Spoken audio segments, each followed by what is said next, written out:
Fala aí, rapaziada, aqui quem fala é o Sora e tá começando mais um episódio do Fraternidade Austríaca, teu podcast libertário.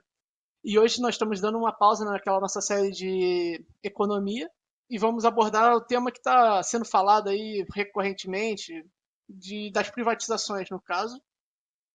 Ah, mas antes, né, de entrar no assunto, vamos fazer aquele jabazinho básico. Quiserem doar lá, vai estar os links na descrição do podcast. E não perca a chance de também seguir a gente no Twitter. Seu Nascimento está postando muito mais frequentemente coisas lá. E vamos apresentar o pessoal hoje que está com a gente aí. Começarem se apresentando aí. Começa aí de cima e para baixo. É, e aí, galera, tô aqui presente no podcast, tô mais presente que a Marielle, é isso aí. Ai, Suave um bando de corno. Aqui é o Devil e eu encontrei um cara no metrô com uma camiseta. Um cara não, um guardinha na real. Com uma camiseta escrito privatização mata. E mata. Mata sim. Mata parasita de inanição. Filho de uma puta. Olá, eu sou o Senhor Nascimento e é tricampeão paulista. Vai, Corinthians. Eu sou o Taube, eu queria dar um abraço para a torcida do Cruzeiro e a torcida do Flamengo, que são ambos campeões também, não pode só ver o que Corinthians.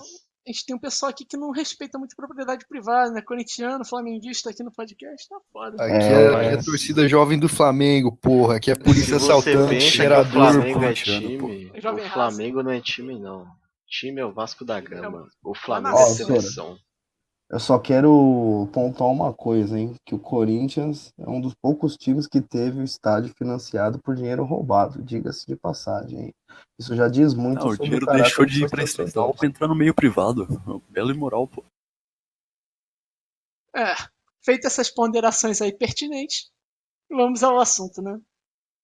Bom, para falar de privatização hoje, a gente tem que também deixar claro uma confusão que as pessoas às vezes fazem com privatização e desestatização.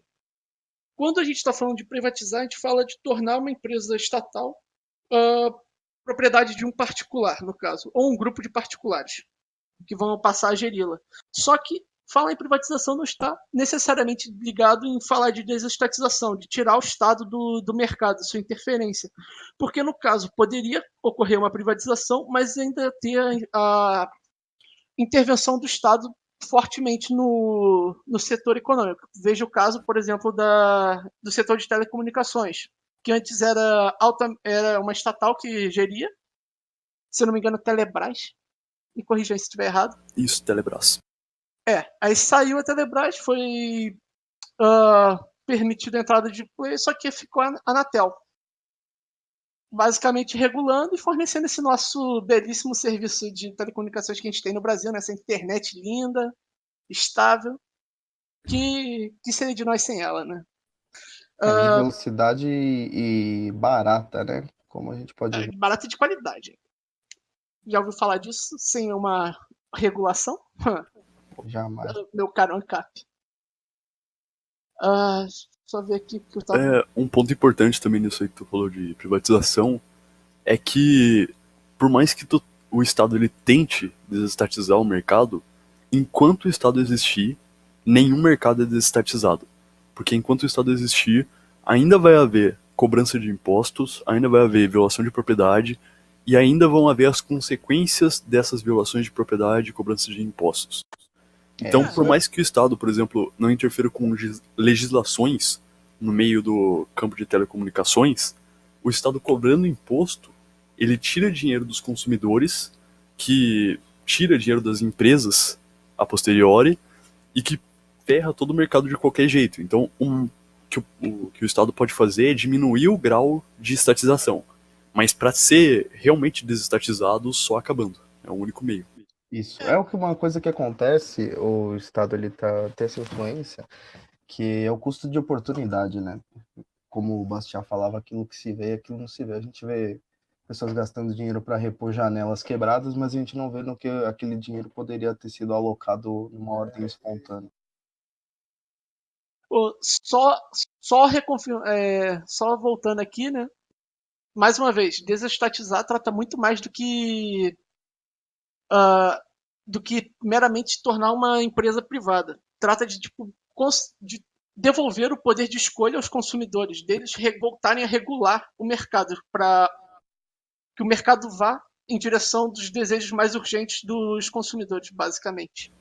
Em geral, desestatizar é remover as legislações que afetam diretamente tal mercado.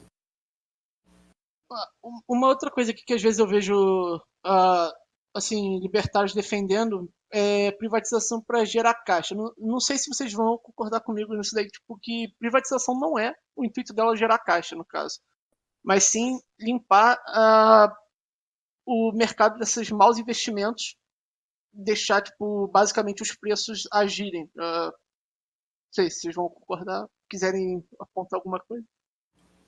Né, nesse caso, eu acho que principalmente isso que o Sora falou está plenamente correto, por um motivo que, quando tu estuda economia, tu é ensinado de uma coisa muito errada, que é no cálculo do PIB. Que no cálculo do PIB, os gastos governamentais, eles são somados ao PIB. Eles contam como uma coisa positiva. Então, quanto mais o Estado gasta, maior vai ser o PIB de um país. E o Rothbard ele explicou por que isso é errado, por que isso está plenamente errado no Man Economy State. Porque quando o Estado gasta, existe, primeiro, o que o Rothbard falou que é um ponto errado. Que quando o Estado gasta, ele tira dinheiro da iniciativa privada e coloca na iniciativa estatal. Então ele tira dinheiro do mercado produtivo e coloca o dinheiro no mercado que não é produtivo. Então, no caso, quando o Estado gasta, ao invés de tu somar, tu colocar um a mais no PIB, tu deveria retirar aquilo que foi gasto. Além disso, também tem outro problema no gasto estatal, que não é só que ele tira dinheiro da iniciativa privada, como ele também cria outro problema que é uma bolha. Ele cria uma bolha da oferta. De maus investimentos. Sim, porque quando, por exemplo, o Estado ele cria uma escola, o que isso acontece? Primeiro, ele está tirando dinheiro de outras escolas para fazer essa, então ele está subsidiando a escola dele com a escola dos concorrentes. E outra coisa é que ele está aumentando a oferta. Então, cada escola vai receber menos. Então, por exemplo, tu tem uma escola particular. Abrir uma escola pública, uma parte do dinheiro que tu ganha vai para financiar essa escola pública. Então, por exemplo, os alunos que pagam a sua escola, eles vão pagar a sua escola e a escola pública. E aí tem outro ponto também, é que vão ter menos alunos na sua escola. Porque uma parte dos alunos vai ficar na sua escola, mas outra parte vai para a escola pública. Então a demanda pelo serviço também racha. Então tu tem dois problemas. Tu tem o problema que a oferta de escolas, no caso, aumenta. Tu tem o problema que a outra escola, a escola estatal, subsidia com a sua. E além disso, tu tem esse problema da demanda também. Então não só o gasto estatal deveria ser retirado um ponto no PIB, como deveria ser retirado até mais. Por conta dessa questão da bolha da oferta que o... Além de questões econômicas, também tem questões políticas, né? Negociação de cargo, corrupção, obviamente ineficiência entra na questão econômica, né? Mas basicamente também reduzindo o estatal, você tira poder dos políticos de fazerem politicagem, entre aspas, né? No caso, negociar cargos, vender favores e basicamente isso. Quiserem agregar um pouco mais Sim, essa é a ideia dos caras da escolha pública e do Bashar também. Que ele fala escola da escolha. Ele fala no A Lei que uma vez tu tem uma classe espolhada, espólios, as classes espolhadas elas tentam participar da espoliação. E aí a resposta a isso seria tu restringir a lei de forma que a gente garanta a isonomia. Porque se não tiver uma classe privilegiada pela lei, esses casos de classes privilegiadas tentando tomar controle da política pelo menos diminuem drasticamente. É isso mesmo. Principalmente quando ele fala do sufrágio universal, né? Aí que surgem todos esses grupos de pressão sempre querendo levar vantagem em cima do outro com a justificativa moral, entre aspas, né? De que eles são prejudicados e aí, para eles serem iguais, eles têm que ter privilégios. Tem esse tipo de coisa. Equidade, né? É a palavra. Equidade, dão vários nomes diferentes. Igualitarismo. Sim, velho. Outra coisa que o Bashar falou, quando o roubo se torna um estilo de vida, as pessoas criam um código moral que o glorifica e leis que o protegem. Exatamente. e glorificam as leis sem qualquer Sim, velho. crítica dela. Justiça social é o seguinte: imagina que eu, como um indivíduo normal, vou lá na sua casa, roubo alguma coisa sua e dou pra alguém.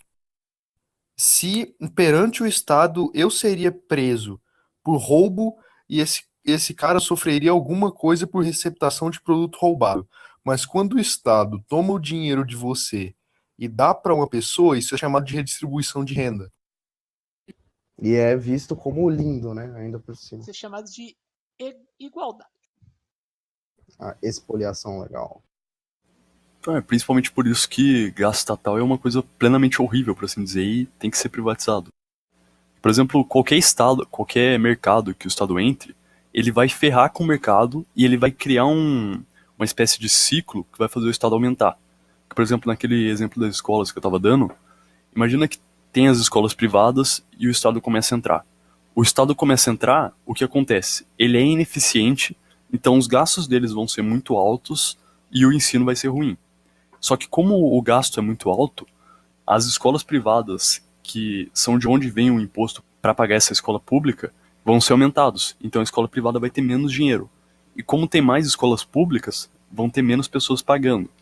Só que isso vai chegar num ponto em que escolas privadas vão ter que fechar, porque elas não aguentam se manter por causa da concorrência com o Estado. E quanto mais escolas privadas fecharem, menor vai ser a concorrência de escolas privadas contra escolas estatais, e mais escolas estatais vão ter, porque aí vão falar, não tem escola privada pro meu filho, então o Estado tem que fazer uma escola estatal.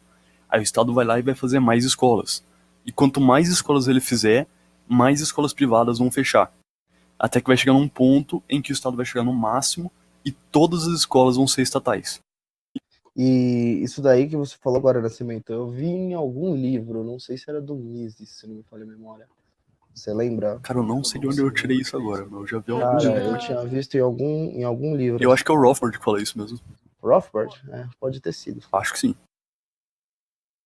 Bom, mas tipo, entrando já, puxando tipo, até para um ponto mais específico dentro desse assunto, né? Que você falou de subsidiar certos grupos ou pessoas. Por exemplo, no caso dos Correios, um argumento, entre aspas, né? Que é muito usado. Mas como é que vão ficar aquelas regiões carentes, que não dá lucro? Como se isso fosse o bastante, tá ligado? Como se as pessoas tivessem o direito de receber entregas de correio, tá ligado? Mais baratas. Sim. É uma coisa, tipo, impressionante, tá ligado? Tipo, evidente que coisas no campo vão ser mais caras e coisas lá também vão ser mais baratas do que na cidade. Tipo, que há de mal nisso, né? E é uma coisa que tu percebe que a Correios é como nesse exemplo da escola, só que a Correios chegou num ponto em que ela tá no limite já. Porque qualquer agência que for entrar no mercado vai pagar muito imposto e vai ser difícil de se manter.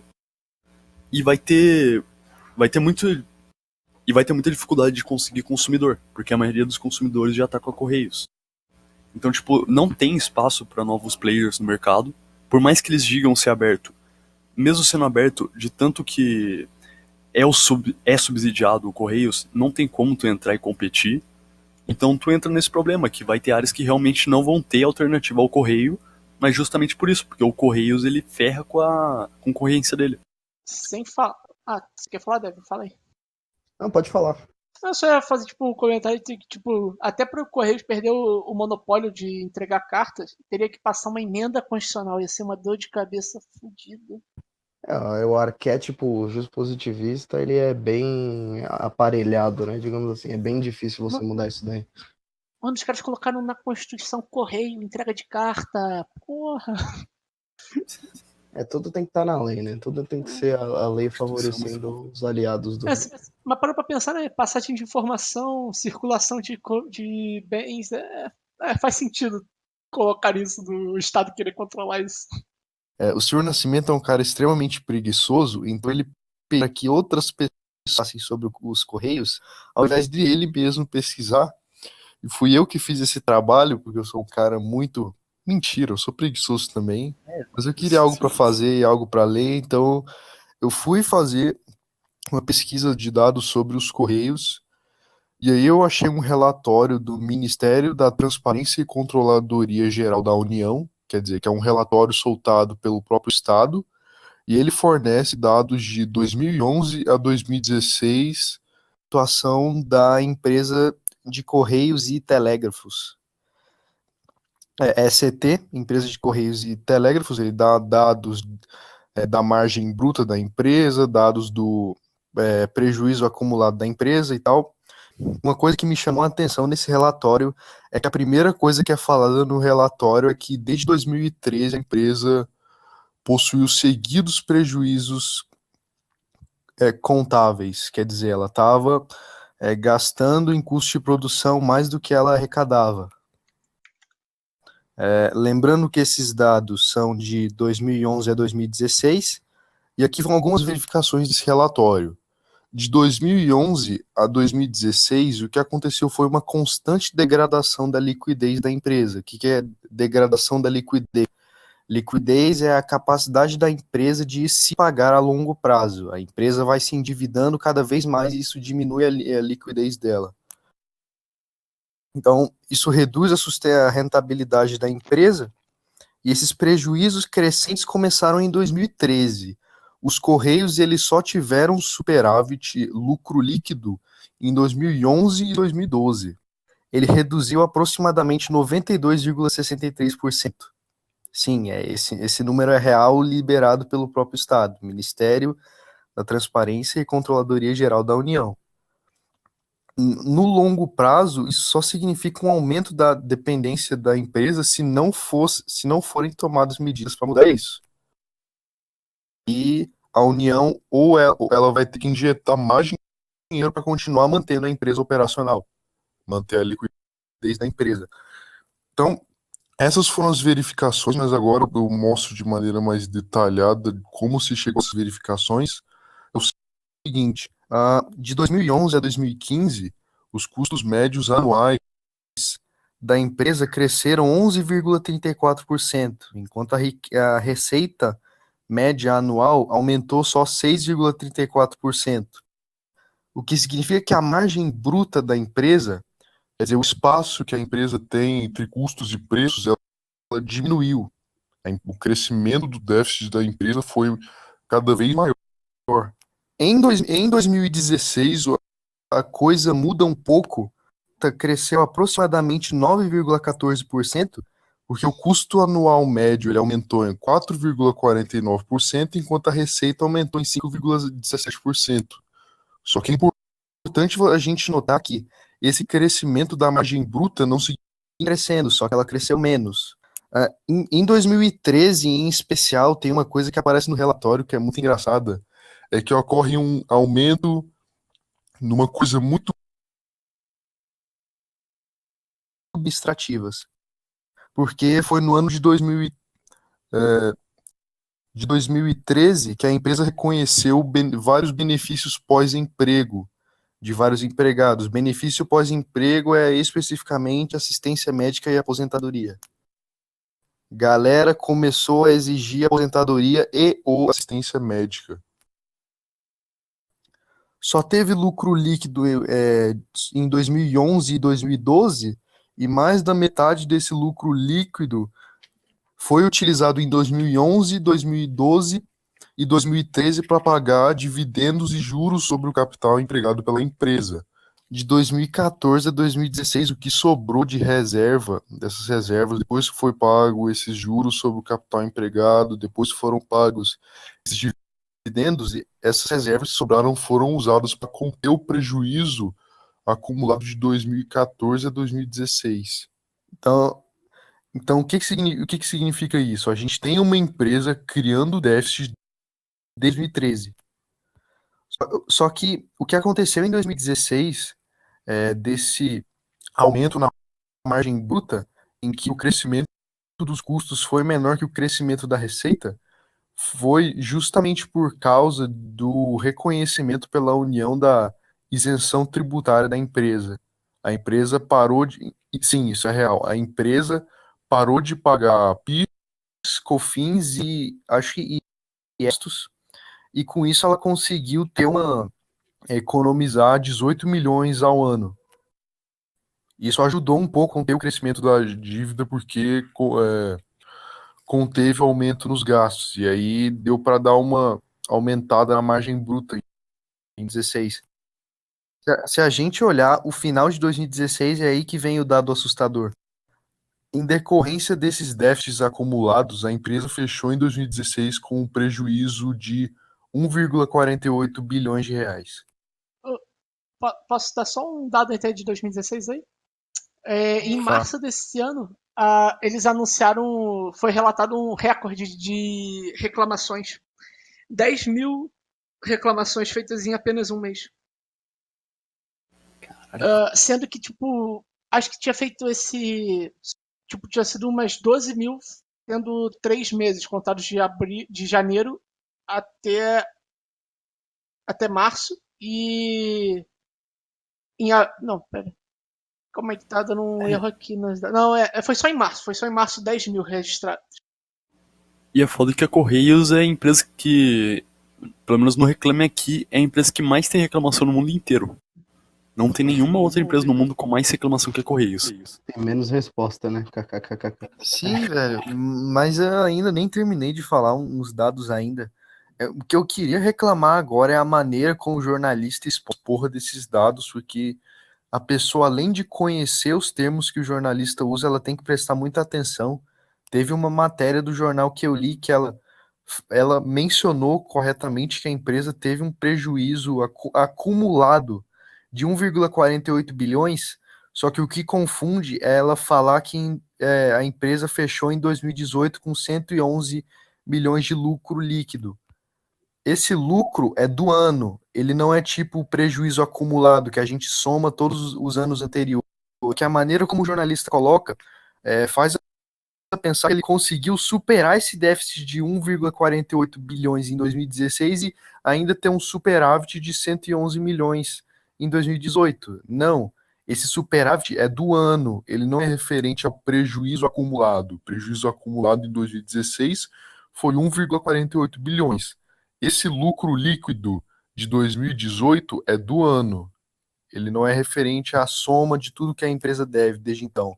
E é isso que eu fico puto com jornalista do caralho, que eles ou são desonestos ou são preguiçosos na maneira como eles expõem esses dados, porque o cara, o cidadão médio lá que mora lá na roça, na rocinha, não tem nem ensino fundamental, não vai conseguir entender direito o que o cara tá querendo dizer, vai pegar uma ideia errada, esse déficit de 1,48 bilhões de reais, sendo que não. Sem falar É que nem. Pode falar, pode falar. Agora, isso é tipo que nem estatística, né? Imagina que numa cidade lá, o índice de suicídio, quer dizer, ocorre apenas um suicídio por ano. E no ano seguinte passou a ocorrer 2. Aí a pessoa vai anunciar no jornal como agora passam a ocorrer 2 suicídios por ano. Ou vai dizer o número de suicídios aumentou em 100%. A forma que você anuncia é foda, Mas isso daí que o Tudo vai de Agorist acordo com o falou. discurso. basicamente. Exato. Isso daí que o Agorist falou de você fazer correlações espúrias e até mesmo fazer cherry picking, um dado que não tem nada a ver, até mentir mesmo o dado como o feminista faz. Esses jornalistas, eles só refletem uma opinião que é a opinião do mainstream econômico hoje em dia, né, cara? Eles não têm nenhum julgamento lógico para realmente entender o que acontece na realidade e fazer esse tipo de correlação, esse tipo de comparação absurda, comparando ovo com maçã e achando que tá na mesma categoria, sabe? Mano, no caso disso que o Algoritmo falou, tem 2 pontos até em relação ao lucro. Que primeiro, que se tu pegar, a Correios não dá lucro nenhum. Se tu pegar pelo conceito misesiano de lucro. Porque o lucro, no caso, ele é sempre subjetivo e o lucro ele é interpretado pelo indivíduo como o fim que eu almejei alcançar quando eu fiz tal ação. Ele é mais valioso, por assim dizer, do que os meios que eu usei. Aquilo que eu alcancei com a minha ação vale mais do que os meios da qual eu abdiquei. E isso é o lucro, e não tem como você saber se a Correios dá lucro ou não, porque basicamente todo o dinheiro que é usado para financiar os Correios, ele é tomado à força. Então, por exemplo, o cara ele não queria gastar com Correios, ninguém quer gastar com a Correios. A gente gasta porque o governo vem, toma o nosso dinheiro pro imposto e joga o dinheiro lá. Só que não tem como você saber, porque você não sabe onde teria sido gasto aquele dinheiro e tu não sabe se aquele dinheiro teria sido lucrativo ou não. Então por isso que não tem como tu saber se a Correios dá lucro ou não. E outro ponto é que só tu pegar, mesmo que desse lucro aos Correios, desse um lucro relativo, se tu pegar, ainda assim é um absurdo, porque o mercado de entregas, de correspondências, coisas do tipo, é o mercado que mais cresce no mundo inteiro. Em qualquer lugar do mundo é o mercado que mais cresce, porque as pessoas não estão mais indo tanto em lojas e lugares físicos. Quando elas vão comprar alguma coisa, elas simplesmente vão na internet, escolhem uma loja, compram um produto e esse produto é entregue na casa delas. Então é um mercado que está em plena ascensão. A Correios ela tem um monopólio desse mercado em ascensão e mesmo assim não consegue ser lucrativa. Se tu pega, é um absurdo isso, não, é uma gestão horrível. Inclusive, outro dado que não sei se o Gurish já viu também, mas em 2016 a Correios ela tinha mais pessoas, mais gerentes do que empregados. Tinha mais superiores dando ordens do que entregadores. Tipo, não faz o menor sentido. Ah, Puramente um isso é o bagulho bonitinho das despesas gerais e administrativas. Ganha aposentadoria melhor. Outra coisa a falar disso é esse lance de ser cabide de emprego para concurseiro, amiguinho de político, de quem está no comando da empresa. Porque como a gente vê, como o Mises falou, só tem dois jeitos de tu gerir uma empresa, ou é o jeito burocrático ou é o jeito privado. Tu ganha na medida em que contribui para divisão, na medida em que você. Só que na burocracia você não ganha salários maiores de acordo com a sua contribuição. Você não ganha de acordo com a sua contribuição porque ela não pode ser medida em termos de preços de mercado. E ao invés disso, você não é promovido por bom desempenho, boa produtividade. Você é promovido por tempo de trabalho. Se você boas passa lá relações. uns 15 aninhos, aí você é promovido. Passa lá mais alguns aninhos, é promovido de novo, e vai ganhando salário porque tá passando tempo. Sendo que O você negócio é ter pode estar network. fazendo um trabalho melhor ou pior.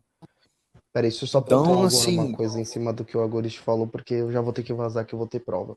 É o seguinte, isso daí que o Mises fala no Ação Humana sobre a burocracia é interessante, porque o Weber ele tenta estabelecer um vínculo com a economia de mercado intrínseco com a burocracia que é completamente equivocado e péssimo para o funcionamento de uma economia de mercado livre, certo? E aí o Mises ele desconstrói essa ideia da burocracia, da você ganhar de acordo com o seu cargo hierárquico dentro da empresa, que é simplesmente relacionado a tempo. Né, e que você, numa economia de gestão empresarial, ela é sempre voltada para as necessidades do cliente.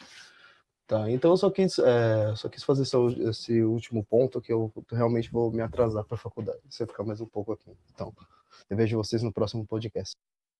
Opa, tranquilo, falou o senhor. Mas, Gorishi, por que afinal a Correios não dá lucro? Qual é o motivo de uma estatal ser pior que uma privada?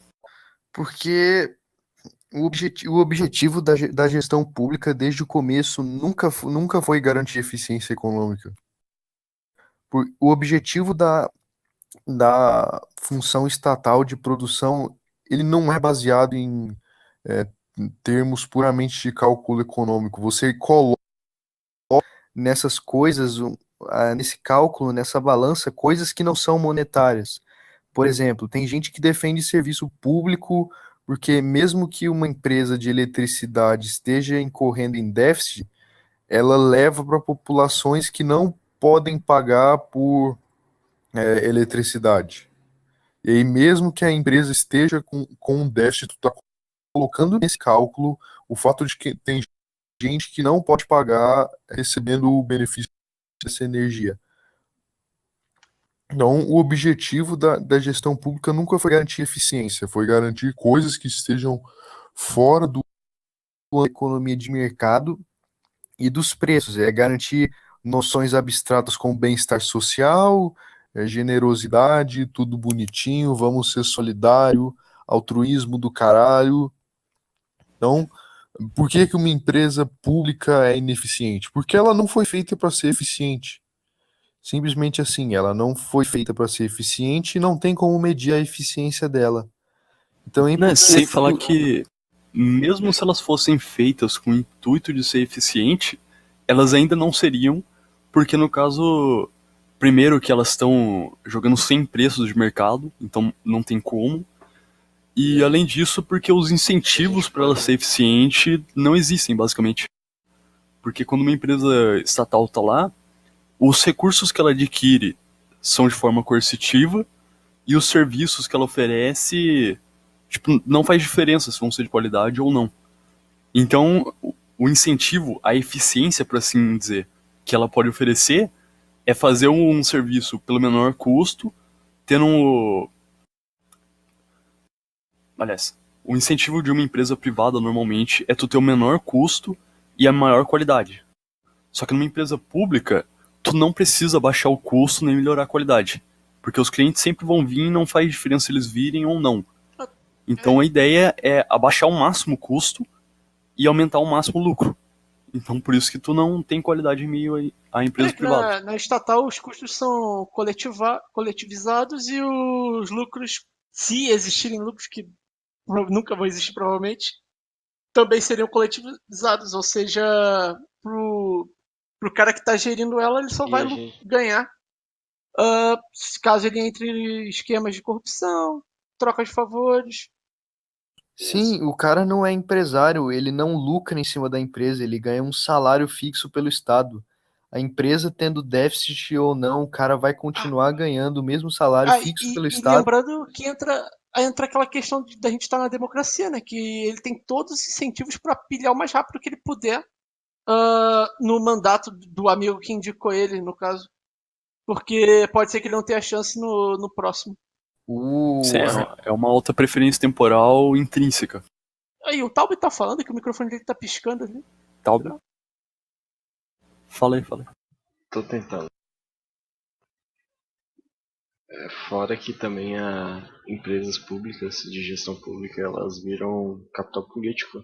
O político ele vê aquilo como uma possibilidade de ele fazer troca dentro da política para aprovar o que ele quiser e usar a empresa como capital para passar o que ele quiser.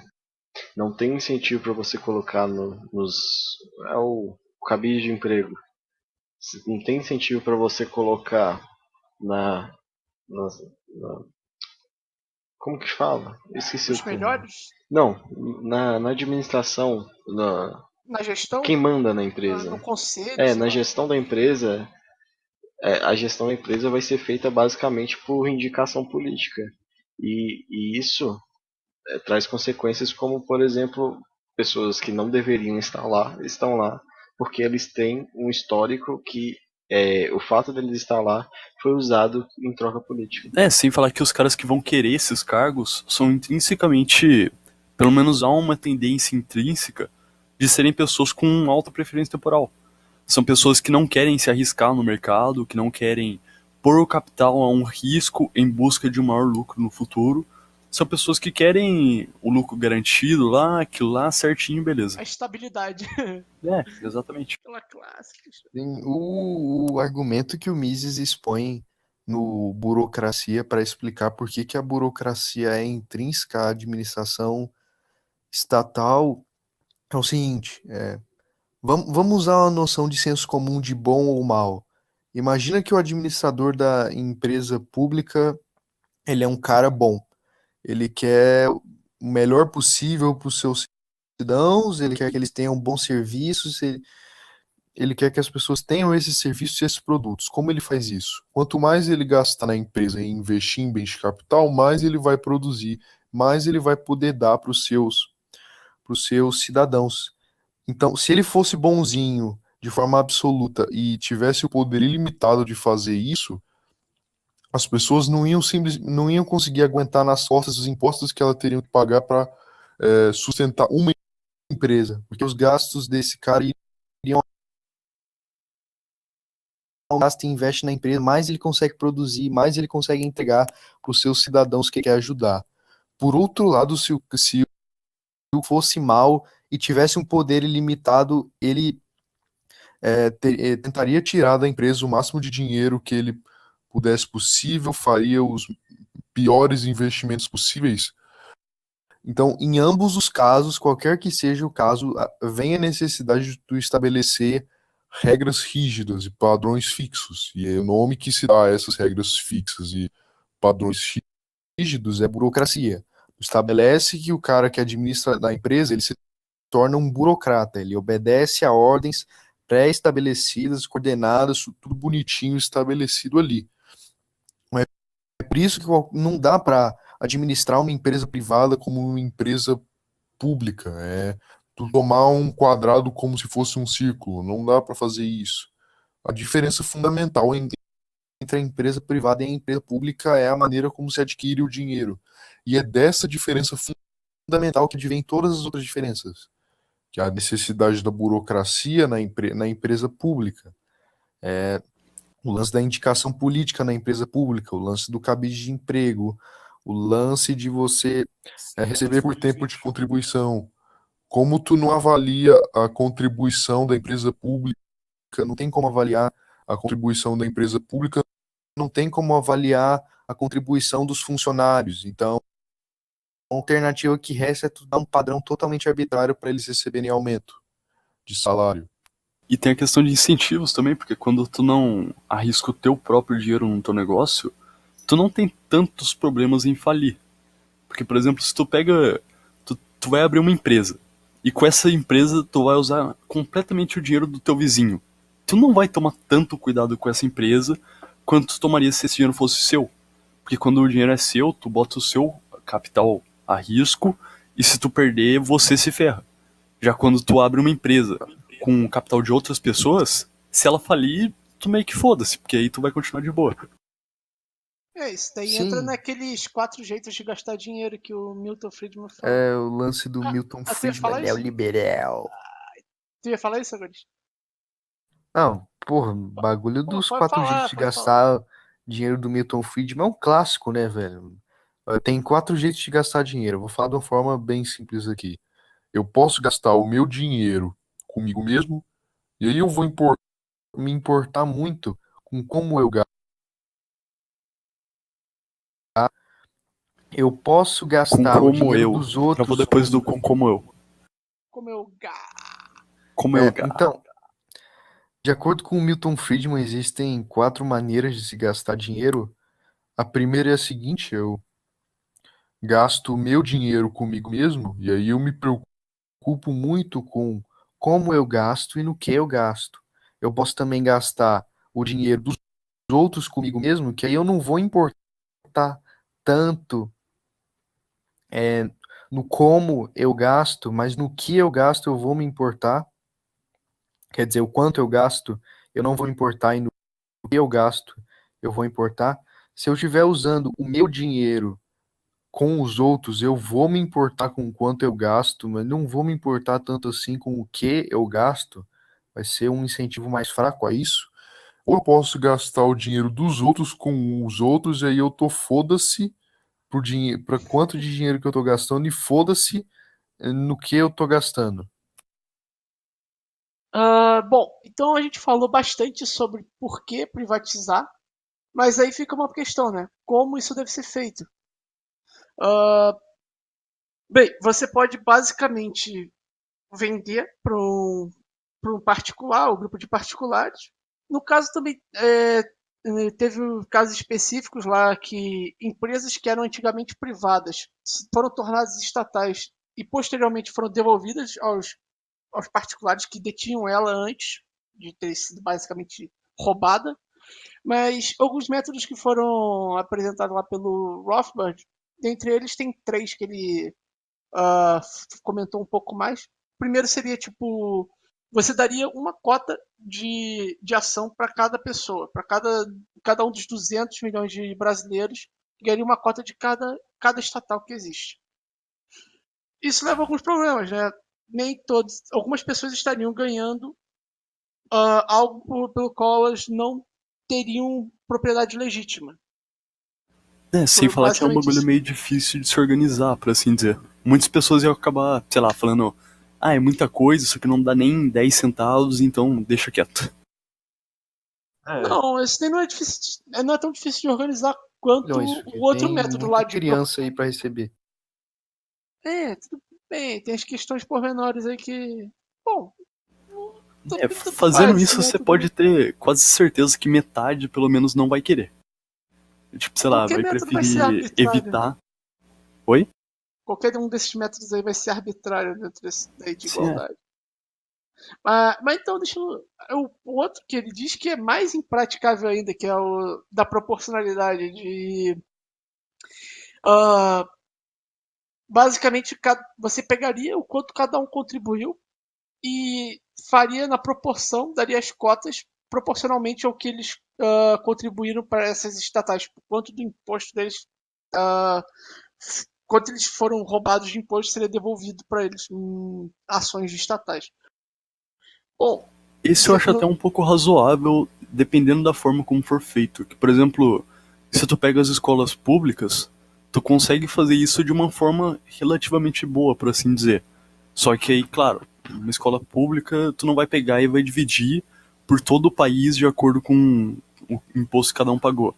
Mas tu pega, por exemplo, e divide ou pela cidade ou pelo bairro, e tu divide dessa forma, por essa proporção de quem pagou mais ou quem pagou menos imposto.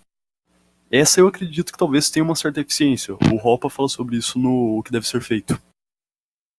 e aí também falando do terceiro método lá, que é inclusive o que o Rothbard recomenda, é o da que remete-se ao princípio do Homestead. Basicamente, imagina uma fábrica lá que estatal.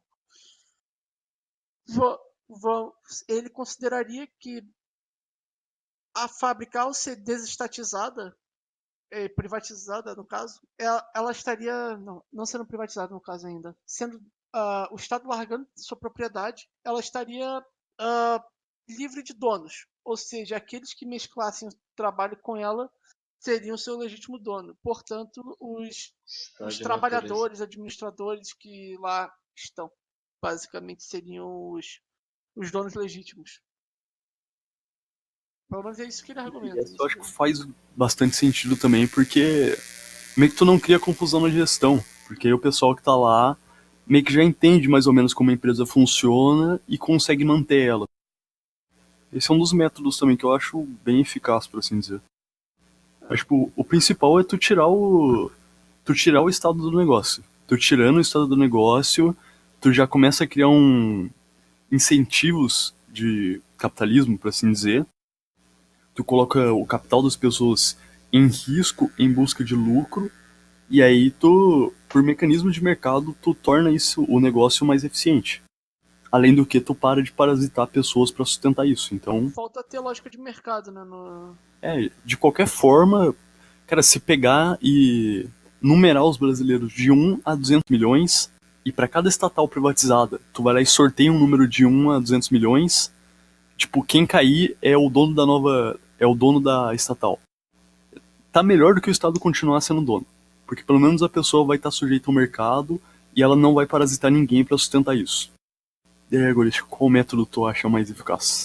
Ah, não sei, velho. Faz o distributivismo do Chesterton e distribui essas propriedades públicas para um monte de família e descentraliza ela o máximo possível. Para mim, essa é a ideia. Só que aí eu não tô preocupado com negócios, preceitos éticos. Por assim dizer, não teria um meio bom, eticamente falando, de tu privatizar. Esse do Homestead que o Sora falou é o mais próximo, mas ainda assim tem certas inconsistências. Tem mais algum ponto aí? Taub? Eu já tinha visto alguém, eu não sei nem se isso é uma teoria, alguém propondo no chat aqui do Discord, no servidor, em vez de você desestatizar dessa forma de distribuir porcentagem do que cada um contribuiu, você pega por exemplo, uma comunidade onde não tem hospital. Você vende aquela estatal, você pega o capital que foi adquirido, aí você passa aquele capital para a construção de algum serviço de público na área. Só que, em vez de ser público, vai ser um serviço de propriedade coletiva daquelas pessoas que vão usar. Aí cada pessoa da comunidade vai ter uma porcentagem, uma tipo ações sobre É uma doideira, É o assim, primeiro né? método Eu que a não senhora sei falou, se- de tu distribuir igualmente pra todo mundo. Só que aí, claro, tu não precisa distribuir pra todo o Brasil. Tu pode pegar e distribuir Fazer mais localmente, assim. regional, né? Sim, mas em vez de ser igualmente, ia ser com ênfase em atender aquelas comunidades onde, tipo, o Estado seria onde tem mais apelo para falar que o Estado seria necessário, etc. Não entendi muito bem, mas sei lá. É, a proposta é só criar a infraestrutura e não manter aquela infraestrutura. Pera, como assim? O Estado criar uma estrutura só pra privatizar? Mas isso é um mau Você pega a investimento, cara. estatal, Desvio de recursos. certo. Ah, Só que segue. esse investimento não vai ser do Estado, vai ser das pessoas que moram naquele lugar. Não, mas tu pega o Seria dinheiro uma das forma. pessoas, dá pro Estado e fala pro Estado investir, tu pode estar alocando mal os recursos. E muito provavelmente tu vai estar. Tu pode depois devolver pro mercado e aí vão tentar realocar os recursos de uma forma eficiente. Mas de qualquer forma não seria tão eficiente quanto se o dinheiro mantesse nas mãos das pessoas inicialmente. Pera aí, é o Taub que é corintiano? Não, mas tá aparecendo aí. É, senão ia estar explicado. Ia explicar Justo. muita Aí, na moral, respeita meu Corinthians. Agora a gente começou o flamenguista, o podcast terminou corintiano. Nossa, o Algoritmo ele tem cara de flamenguista também. É, Tem um Goiás, jeitão né? meio flamenguista. Vocês não viram minha cara e eu não torço pro Flamengo. Na verdade, eu Tô torço vendo pro aqui, pô. Corinthians. Goiano é Tá mal flamenguista. parecido com o Paulo Não Guedes. tem flamenguista. Goiás é time secundário lá. Eu sou corintiano e kantiano. Lindo. Ô, agora você não quer defender aquela privatização que o Paulo Guedes estava falando no ano passado? Qual? Não, lembrei. Privatizar a banda de curioso. Isso. Então, senhores ouvintes, mas a privatização mais importante, mais ética que a gente tem que fazer, que a gente tem que promover como libertários nesse país, é a proposta que, apesar do Paulo Guedes não ser libertário, a proposta dele de privatização é algo essencial que está no núcleo do libertarianismo, que é, né, isso é totalmente verdade, é privatizar CUT curioso, velho. A gente tem que privatizar CUT curioso, a gente tem que vender, a gente tem que tirar a receita disso. Privatizar CUT curioso vai resolver 90% dos problemas do Tornar Brasil, eficiente. vai trazer um ancapistão mais fácil, a gente vai descentralizar o cu das pessoas, então vai ficar mais barato puta pra gente, então, tá ligado? O cu da tchutchuca da mãe e da avó entra nisso? Entra. Não, é só de curioso, né? Não, Você pô. tá curioso pra saber? Ia lá. Caralho, Taub, de novo. Não dá uma dentro. Da Taub tá mostrando que ele é Complicado. ser o primeiro a vender. Vou falar que o Taub tava num treinamento intensivo pra voltar pro podcast. Não deu resultado. O pior é que esse lance do privatizar cu de curioso, vocês viram que o Ciro Gomes achou que o Paulo Guedes falou isso de verdade, né? Aham. Eu Foi vi o que o foice de irmão São dele Paulo, postou um não bagulho no Twitter. Foi É a o falha de falha São de Paulo São- ou foi a foice de São Paulo que falou? Falha de São Paulo. Tá gravado isso, velho. O Ciro Gomes falando do Paulo Guedes, falando que ele falou não, que eu sei, queria qual privatizar é. cu de curioso. Eu só não lembrava qual foi o Twitter. Caiu no tá Eu ligado? vi o desse irmão velho. dele só.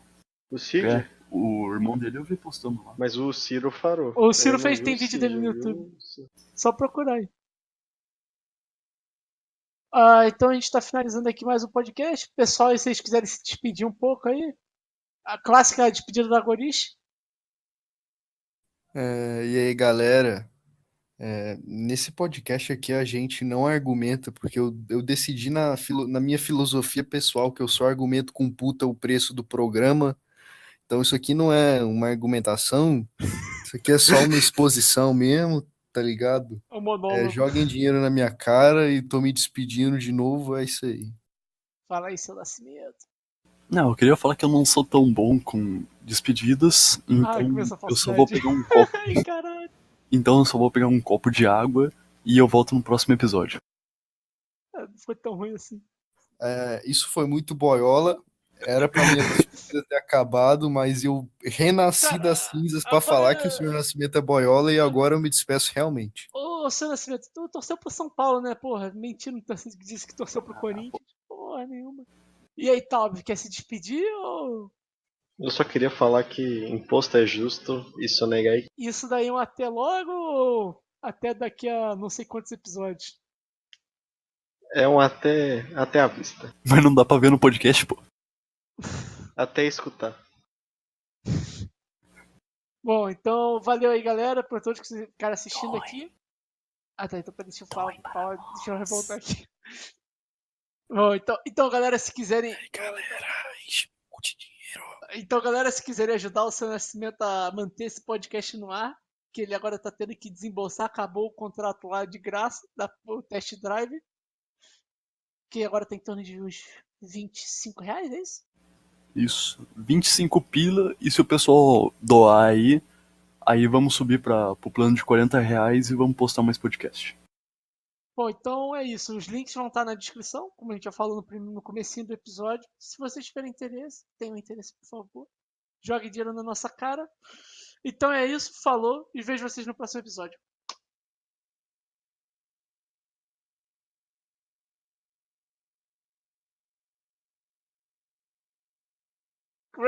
Sai. Craig, out. Boa noite, eu vou dormir.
Aí, na moral, respeita meu Corinthians.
Eu sou corintiano e kantiano.